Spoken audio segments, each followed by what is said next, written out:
السلام علیکم۔ امید ہے آپ سب کہہ رہے ہو عافیت سے ہوں گے۔ تو آئیے آج کی آیت شروع کرتے ہیں۔ بسم اللہ الرحمن الرحیم۔ ان تمسسکم حسنۃ تسؤہم وان تصبکم سیئۃ یفرحوا بها وان تصبروا وتتقوا لا یضرکم کیدہم شیئا ان اللہ بما یعملون محیط۔ شروع اللہ کے نام سے جو بڑا مہربان نہایت رحم کرنے والا ہے۔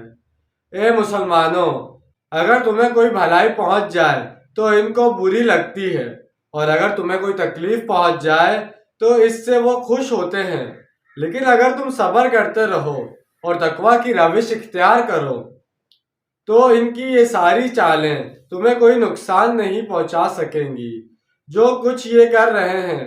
یقیناً اللہ تعالیٰ اس کا احاطہ کیے ہوئے ہیں۔ اگر تمہیں کوئی کامیابی حاصل ہو جائے، کہیں فتح نصیب ہو جائے تو ان کو اس سے تکلیف پہنچتی ہے۔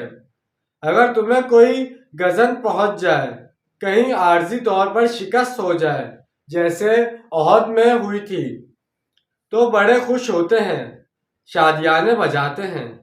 سورہ بقرہ میں صبر اور صلاۃ سے مدد لینے کی تلقین کی گئی تھی۔ یہاں صلاۃ کی جگہ لفظ تقویٰ آ گیا ہے کہ اگر تم یہ کرتے رہو گے تو بالآخر ان کی ساری سازشیں ناکام ہوں گی۔ یہ اللہ تعالیٰ کے دائرے سے اور اس کی کھینچی ہوئی حد سے آگے نہیں نکل سکتے۔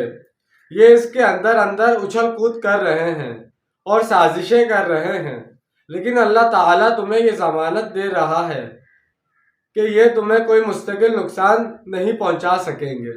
تو جیسے کہ آج ہم نے ایک آیت کا ترجمہ اور تفصیل بیان کی ہے، اس کے اندر میں یہی بتایا گیا کہ جب ہم لوگ زیادہ خوش ہوتے ہیں، جو کافر لوگ ہوتے ہیں، دوسرے لوگ ہوتے ہیں، وہ ہم سے جلتے ہیں، ہماری خوشی میں خوش نہیں ہوتے، ان کو برا لگتا ہے، اور جب ہمارے ساتھ کچھ برا ہوتا ہے تو وہ لوگ خوش ہو رہے ہوتے ہیں، خوشیاں منا رہے ہوتے ہیں۔ تو یہی بتایا گیا ہے کہ یہ سب کچھ عارضی ہے۔ اگر وہ لوگ آپ لوگوں کو مشکلات پیدا کرتے ہیں آپ کے راستے میں، آپ کے لیے مشکل بنتی ہے کوئی بھی جس پہ وہ لوگ خوش ہوتے ہیں، اللہ تعالیٰ کی طرف سے انسان کو مشکلات آتی رہتی ہیں، لیکن اس کا یہ مطلب نہیں ہے ساری زندگی ساتھ رہیں گی۔ مشکل کچھ لمحے کے لیے ہوتی ہے، انسان کا امتحان لیا جاتا ہے، اس کے بعد اس کے لیے آسانی لازمی پیدا ہوتی ہے۔ تو اسی طرح اس میں یہی بات بتائی گئی ہے کہ جب مسلمان خوش ہوتے تھے تو کافر جو ہے ان کو غصہ آتا تھا، لیکن جب مسلمان کسی مشکل میں ہوتے کافر بہت زیادہ خوش ہوتے تھے۔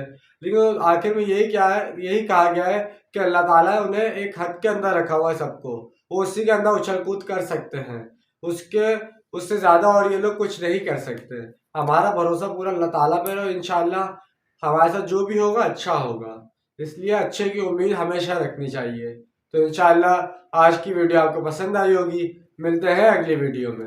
اپنا ڈھیر سارا خیال رکھیے گا اور اپنوں سے زیادہ دوسروں کا خیال رکھیے گا۔ جب تک کے لیے اللہ حافظ، فی امان اللہ۔